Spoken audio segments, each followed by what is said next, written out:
Hi and Happy New Year! I'm filming in our very dark living room because I want to enjoy every second I have left with this Christmas tree still alive. Check this out. But it's dropping needles as we speak. So let's get started then. Today's agenda is to discuss the 80 books I read in 2025. I don't think I have ever read that much.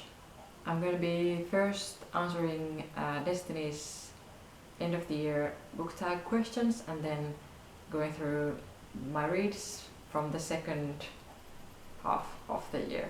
So the first tag question is biggest disappointment. So starting with a juicy one, Remarkably Bright Creatures by Shelby Van Pelt. Boy, oh boy, was I disappointed in this one. I honestly can't fathom how on earth is this so popular. The characters were insufferable. The octopus, which was the best part of the book, was present maybe 5% of the book. The mystery was so underwhelming. Also, my pet peeve as a Nordic girl myself was how everything Sweden related sounded so fake to me, like the author had googled stuff like Swedish names or Swedish family heirlooms. I made a Goodreads account this year and it made me so happy to read other people's rant about this book. So I didn't feel so alone in my opinion, and they were so passionate about this and I was too. I felt so validated. Question number 2. What was an underdog book? Eleanor Oliphant is Completely Fine by Gail Hanneman. This reading experience to me is an example how risky it is to compare books to each other while giving a recommendation to somebody else. Eleanor is a Reese's book club pick and Reese herself compared it to another book called The Cactus, and she was saying like the protagonist of The Cactus is a little bit like a second cousin of Eleanor Oliphant. And after DNFing The Cactus, I had no desire whatsoever to pick up Eleanor Oliphant until this summer, and it was nothing like The Cactus in the best way possible. Question number 3. The most overhyped book. A Little Life by Hanya Yanagihara. This has been on my TBR for like 7 years, and I had a hunch that I might not like it, but I didn't know in which ways I wasn't going to, and I didn't. The writing was gorgeous and it felt like such a waste because there were so many other complaints. How did all of these 4 guys end up being so extremely successful? How would that have been possible for Jude to go through everything that he did? The big plot twist near the end of the book was something I guessed was coming. It happens a lot in books, and sometimes it's fine to anticipate things, but that was just so disappointing. Also, first and foremost, the message of some people are just too broken to ever be fixed is so harmful, so untrue. There was nothing beautiful about the ending. Question number 4. A book that surprised you. I have actually many for this one, but the most important being Cuckoo's Calling by Robert Galbraith, which surprised me in its sheer existence and then by its brilliance, and of course I devoured the whole how many thousand pages of the series in like 6 months, maybe like 6,000 pages or something. I'm not entirely sure, but it's a lot. Honorary mentions to being a surprise to Zoella's murder mystery duology and Pride and Prejudice, but more on those in a minute. Question number 5. Favorite book couples of the year. Strike and Robin from Galbraith Books, of course. Then Howell and Sophie from House Moving Castle. I did also rereads of People We Meet on Vacation and Book Lovers because of Poppy and Alex and Nora and Charlie. And then Mateo and Ivy, teenager couple in You'll Be the Death of Me. This was the year I read Pride and Prejudice for the first time ever, so obviously I also have to say Mr. Darcy and Elizabeth. Question number 6. Favorite main characters of the year. Joyce from the Thursday Murder Club is the most wholesome auntie ever, and my reread of The Convenience Store Woman made me fall in love to that main character as well. Question number 7. Favorite new to you author? And that's Diane Wynne Jones. House Moving Castle was so brilliant, and I can't wait to read more from her. Question number 8. The happiest book. I Know How This Ends by Holly Smale. I enjoyed Holly's first novel, so obviously I picked up the new one too. And it was even better. British women's fiction has flavor to its own, and it's so close to my heart. There were so many quotes I was underlining and loving, and I'll get back to them in a second with the prompt about quotes. I read so many dark and heavy and long books back to back this autumn, so this was a ray of sunshine in between, and I really enjoyed. Question number 9. Most frustrating book. The Favourites by Elaine Fargo. The copycat Daisy Jones and the Six format frustrated the heck out of me. To me, it wasn't done well enough to justify it being so similar, and the melodrama of the language and the events was just too much. Question number 10. The best adaptation. This is not a new one, but I saw it this year for the first time. Everything I Know About Love, the BBC series of Dolly Alderton's memoir. I didn't even think that it would be possible to make like a short series out of a memoir so well, but it captured all of the important moments of the book. The casting was so perfect too. Question number 11. The longest book. The Ink Black Heart by Robert Galbraith with 1,391 pages in English and even more in Finnish, because our language works a little bit of a different way. And question number 12, the shortest book. I guess it was The Christmas Carol by Charles Dickens, my first book by him, with about 150 pages, but there might have been some other like Moomin books, which are kind of difficult to count the pages because there is lots of pictures in between. Question number 13, favorite covers. I can't stop hyping about these Miss Marple novel new covers. This year I read 5 of them, and At Bertram's Hotel and A Pocketful of Rye were my favorite covers out of the 5. Question number 14, haven't stopped thinking about.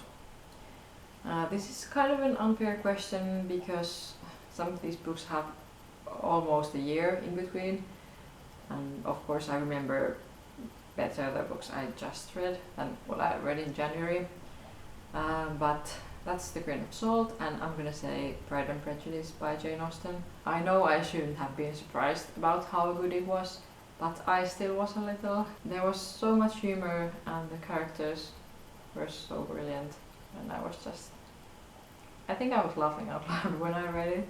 Question number 15, the cringiest book. That's an easy one. The Invisible Life of Addie LaRue, one of the biggest disappointments of the year, truly. In the mid-year freakout tag I mentioned that I was so excited to read this one coming, the new Finnish translation, I mean. Finally coming after how many years? 6?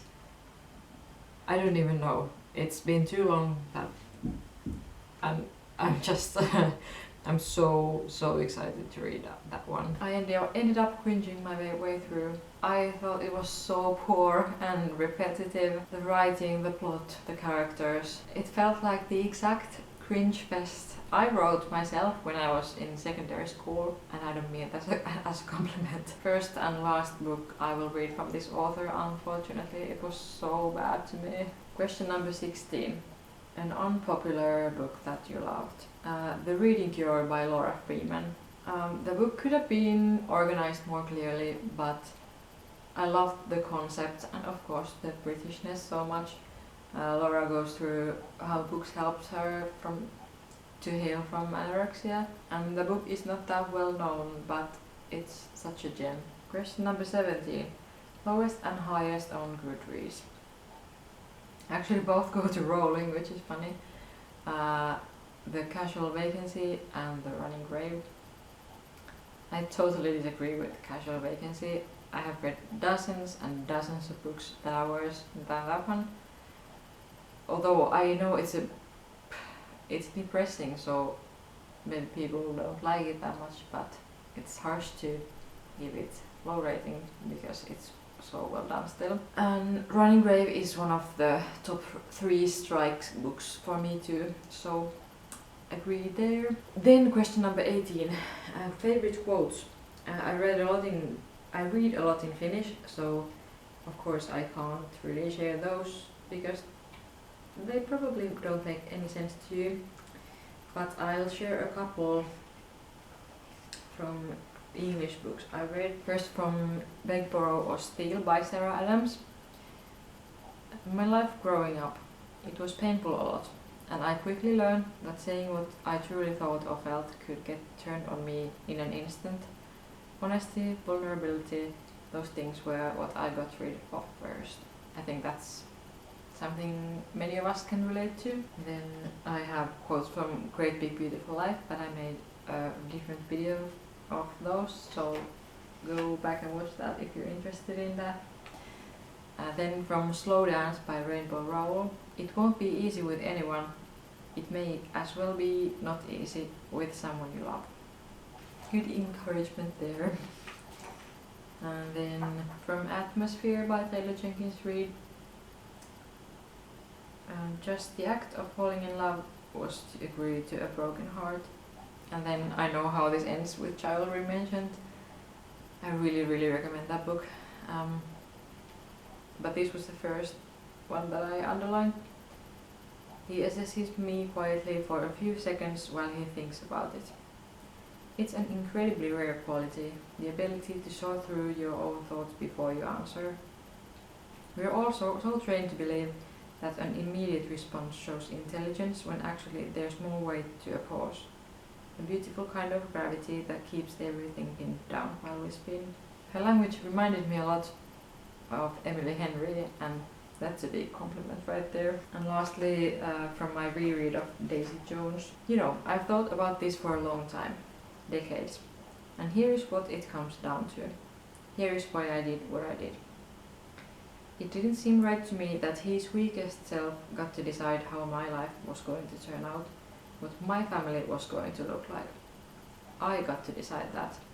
And what I wanted was a life, a family, a beautiful marriage, a home with him, with the man I knew he truly was. And I was going to get it, hell or high water. I love Camilla's character so much. Then question number 19, most unique concept. I think I have to say The Ministry of Time by Kaylin Bradley. The way she mixed different components of different genres was really unique, even though I necessarily didn't love the end result, but it was interesting for sure. And last question, question number 20, a book I would reread. I'm a big fan of rereading, so I could say many books to this prompt, but I have to mention Emily Henry's new release, Great Big Beautiful Life, at least once, because it was a big event to me that it came out, and I did really enjoy it. And I am planning on reading the Finnish translation next year, so I'm not even cheating there. Okay, tag is done. It was I'm kind of trying to keep up a healthy pace here because we have a lot to cover. So let's move on to wrap up from July to December. 40 books, exactly as many as the first half of the year, which I was kind of working hard to match those numbers. But some of them I'm not gonna go, I'm only gonna touch lightly if I already talked about them in the tag. First book I read in July was Remarkably Bright Creatures by Shelby Van Pelt, which I hated, as we already discussed. Then I read Vesper Flights by Helen MacDonald. I was in a British nature memoir kind of mood after reading Amy Liptrot's books earlier this year, so I decided to pick up the second of Helen MacDonald's books. And while the first one was significantly stronger in my opinion, this had wholesome stories too. Then I read Atmosphere by Taylor Jenkins Reid that I just read you from.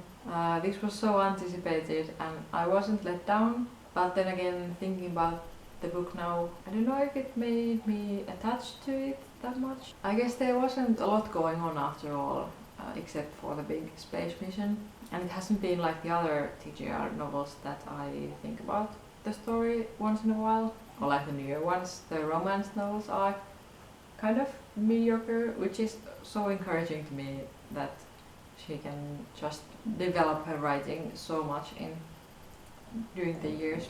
Then I read Never Let Me Go by Kazuo Ishiguro. I had a random project of rewatching and reading Never Let Me Go because I had only seen the movie when I was 12 and boy was it not suitable for a preteen. The book, however, was charming in a quiet way. Ishiguro truly is a genius, he so deserves his Nobel Prize. All in all, it did give me the creeps and I found the death aspect of the story just a little bit even like disgusting. Food for thought, definitely, that book. Then I read Come Together by Emily Nagoski, which is a non-fiction book about sex in a committed relationship, and I was pleasantly surprised about how helpful and practical it was. Then I read Eleanor Oliphant by Gail Honeyman, which we already discussed a bit. It's a book about loneliness and prejudice and the power of friendship, and the book is also set in Glasgow, which I loved. Then I read The Magpie Society duology, One for Sorrow and Two for Joy by Zoe Sugg and Amy McCullough. I browsed my library before we moved here in July because I couldn't rely on my usual getting books from the holding system. I always have almost like 100 books on hold on the library, but I had to pause that for the move because I moved libraries too, of course. I had found browsing. I really rarely do that, but I found One for Sorrow then. Zola is one superstar with all of her projects she has been able to accomplish. I really admire her. The story felt a little inconsistent. The first one was solid English rich boarding school vibes, and the second one was a bit all over the place. The reveal of the murderer, however, was such a plot twist. I thought it was extremely brilliant and it saved the second book for me. Then I read Experience Jesus Really by John Eldridge. This is his newest book. His work has really leaned to the direction of how to live modern life with the rescue of God in the recent years. I'm a regular listener of the Wild at Heart podcast, so I felt like many of the themes of the book were already discussed there, but I do enjoy his writing a lot. Then in the summer I read House Moving Castle, which was one of the highlights of this year, honestly, and it's by Diane Wynne Jones. The whole story of Howl was something I never experienced when I was a kid, and after enjoying the animation I did some googling and found out the book, and the book was so much better still than the animation. I loved Sophie and the whole setup. My life is destined to go wrong because I'm the oldest child, and how magic and adventure and love changed her life. Then I read the third book in Coffee and Time Travel series, Before Your Memory Fades by Toshikazu Kawaguchi. It did start to feel a little bit repetitive, but I still enjoy the concept a lot. These particular stories just didn't connect to me maybe that much. Then I read The Lying Game by Ruth Ware. One of my new reading projects is to go through Reese's Book Club picks from the first one in 2017, which was actually Eleanor Oliphant, and the second one I've already had read, and Lying Game is the third one. Murder mystery set in the English seaside, and while it felt a little bit unfinished, it mostly was a solid whodunit. Then I did a reread of Mary Jane by Jessica Anya Blau, which was unfortunately maybe not as good as the first time.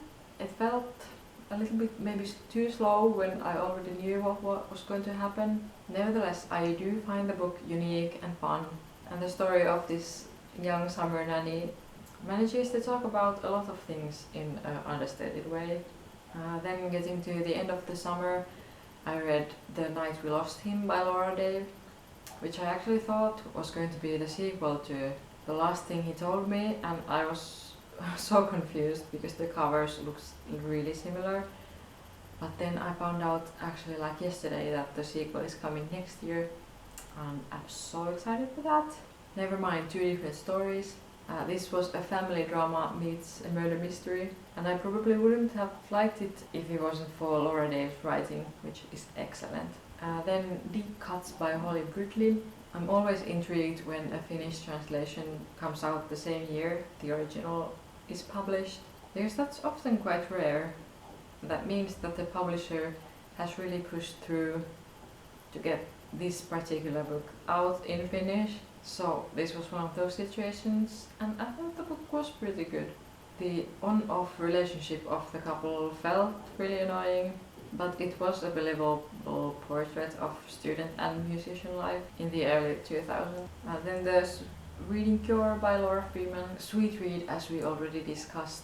This was actually such a lucky thing for me to re-find, because I had heard about it when it came out in 2018, and I tried to Google it over the years because I lost the name of the book. I just knew the concept that somebody is like reading her way through eating disorder, and then I listened to the High-Low episode where Laura was a guest talking about this book, and then I finally found it.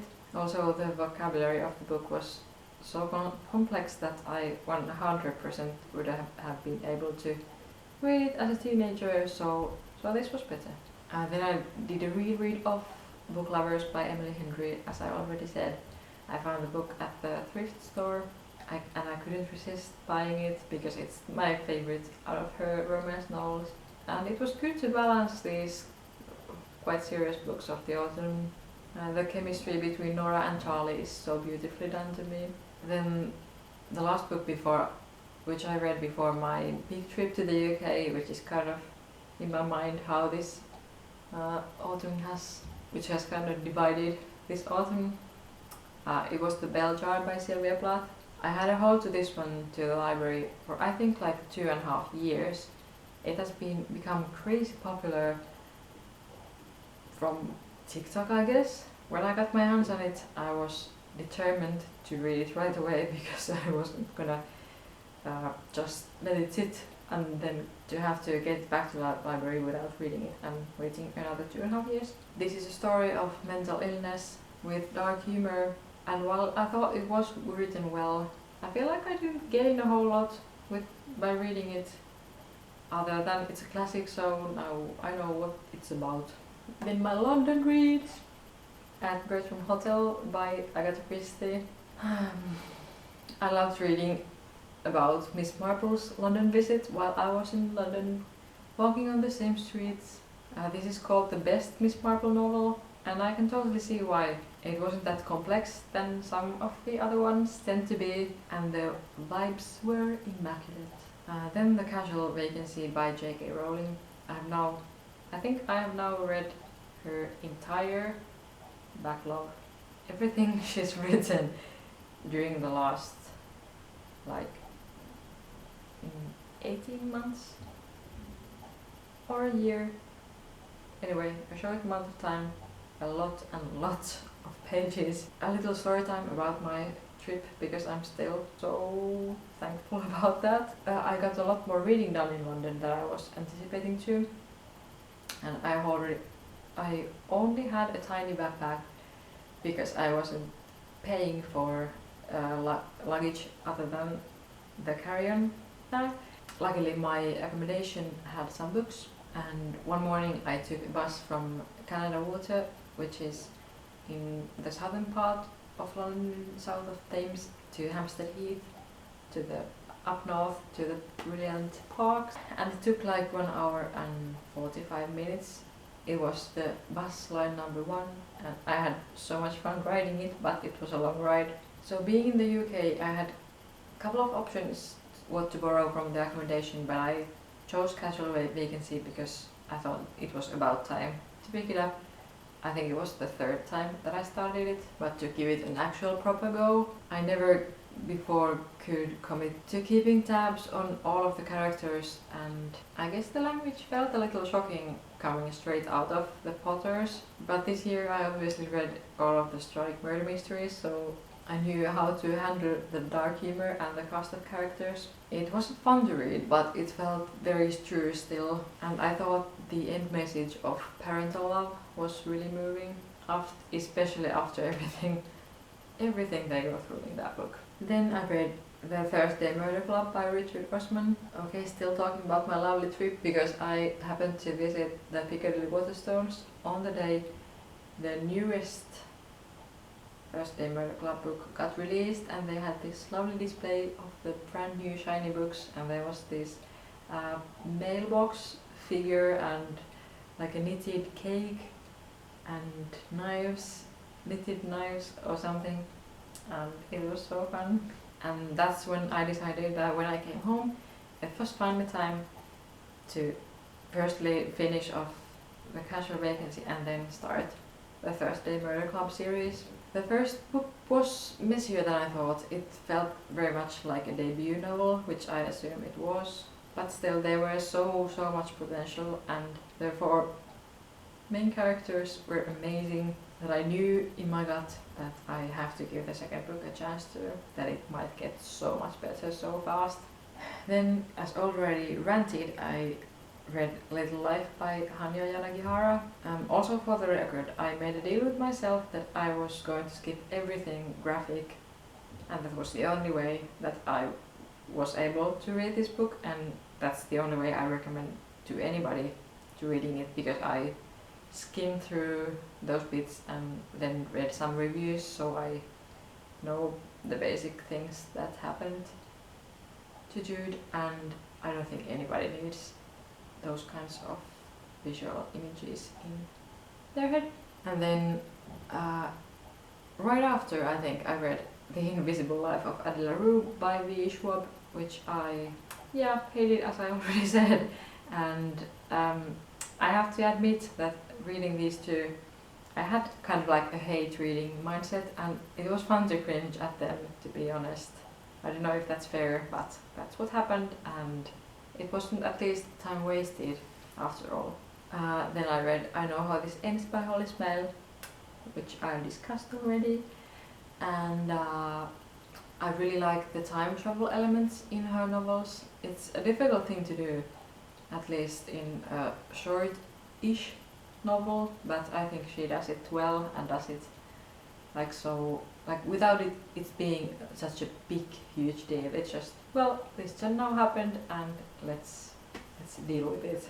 Then I did my second reread of Daisy Jones and the Six, my first read in English of the book.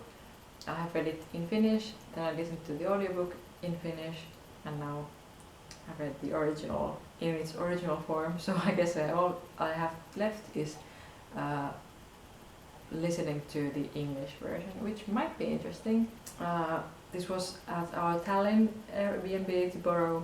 The story felt really sad to me this time around. There are so many heartbreaks in that book, that I doubt I will ever go back to the excitement of reading something so unique that I had years ago when I first read it. But of course it's brilliant. Then another reread, People We Meet on Vacation by Emily Henry, to prepare for the movie coming out January 18th, which is right now when I'm filming 20 days away, under 3 weeks away, and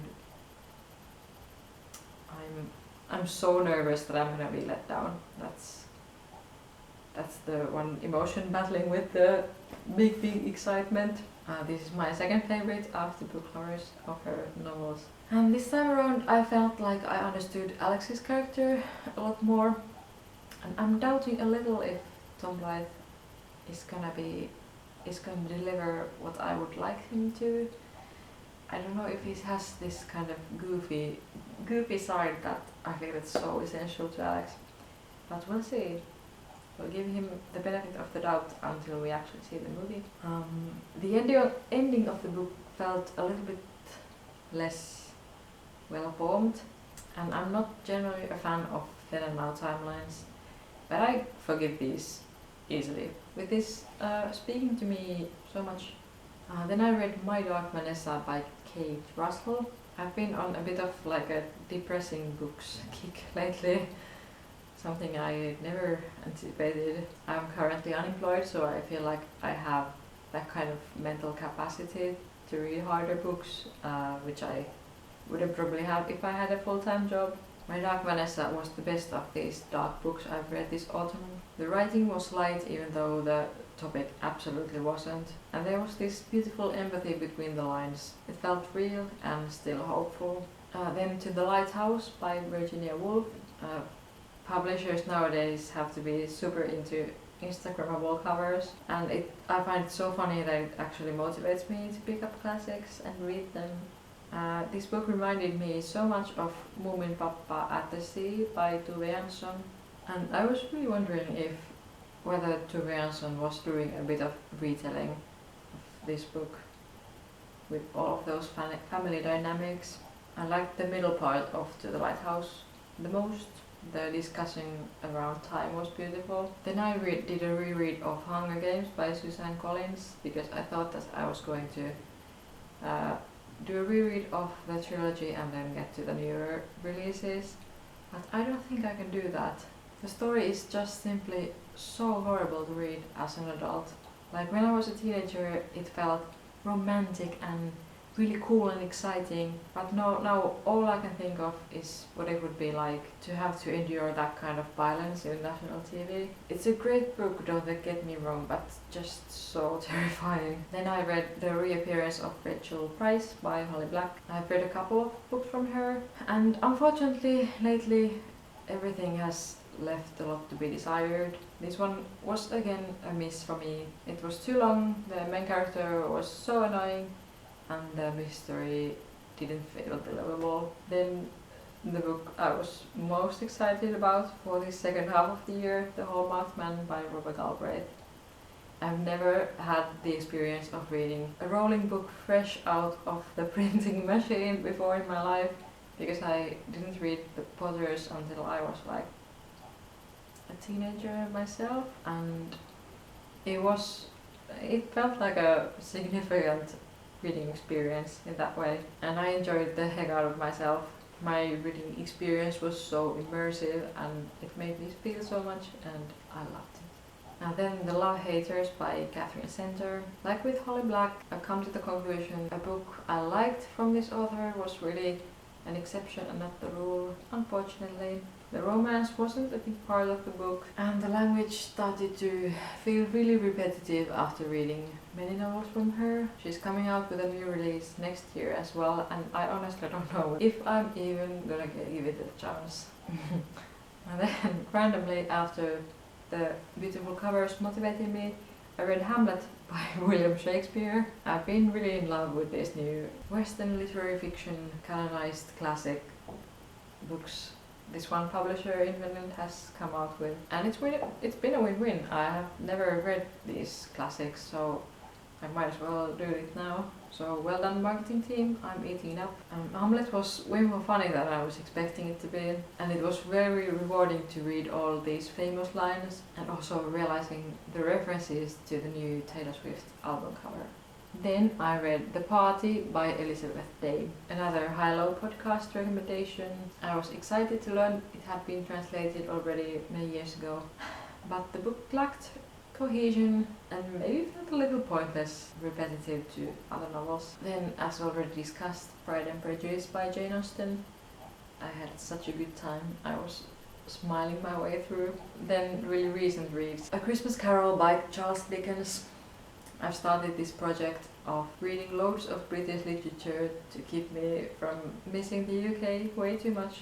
And it was the best idea of this year, I think. The Christmas Carol felt hopeful, if not a little naive. It might become a tradition to read it every year, especially because I found a really cute edition with William Morris print in the cover art, and I may have to buy it. Divine Rivals by Rebecca Ross. This wasn't as fantasy heavy as I was expecting, and in my books it's a really positive thing. More like a war romance, which still isn't like my favorite genre, but it kept me interested the whole way through. It felt similar to the Hunger Games, especially with the ending, and I liked the way the romance was written. It felt pure and young in a good way, and I also appreciated it being a closed door.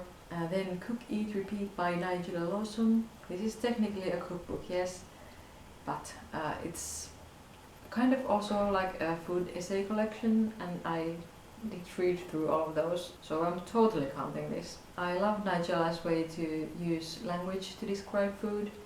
I don't understand half of the words she uses, but the language is just so rich and so luxurious. Our favorite recipe from the book is the fish finger burrata. Then I read The Man Who Died Twice by Richard Osman. I actually just finished it, the second book in the Thursday Murder Club series, and I'm happy to say that my gut was right, and it's so amazing. Joyce's diary entries are hilarious, and I was cheering the local police on in their mission, and the ending with the diamonds was so surprising and so heartwarming. So let's continue the series next year. And finally, Let Them Theory by Mel Robbins, which I'm still in the middle of, but I promise I will finish this before the end of the year. I'm actually gonna take a little bit of a break from goal-oriented reading for my Christmas holiday and continue hopefully with a new energy and new joy for reading next year. I have been reading so much, especially during these last 2 months. I hope this message sticks with me. Of course, I have no idea right now if it will or won't. I have to say though, having gone through 3 years of psychotherapy, many of these ideas don't feel that groundbreaking to me. But then again, it's still hard to remember in the small annoyances of life, so I think this might be a good place to start if you don't have any psychotherapy experiences and want to learn to let go of some of the things that you have no control over. And that's it. My January to June reads are on a separate video with the mid-year freakout tag. If you want to get a full picture of what I read, you can go back and watch that one too. I'm exhausted from sitting in a bad position. I'm craving for coffee, so we have to stop filming for now. But thank you for watching. Have a good rest of your holidays and see you next year. Bye.